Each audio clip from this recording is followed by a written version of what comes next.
வாழ்க்கையின் வேர்களோ மிக ரகசியமானது. ரகசியம் காண்பதே நம் அவசியமானது.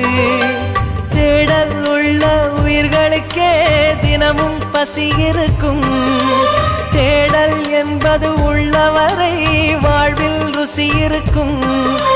பாடல் போல தேடல் கூட ஒரு சுகமே. இசை பாடி வரும் இளம் காற்றுக்கு உருவமில்லை. காற்றலை இல்லை என்றால் ஒரு பாட்டொலி கேட்பதில்லை. ஒரு காலம் வருகையில் உள்ளம் கொள்ளை போகுதே.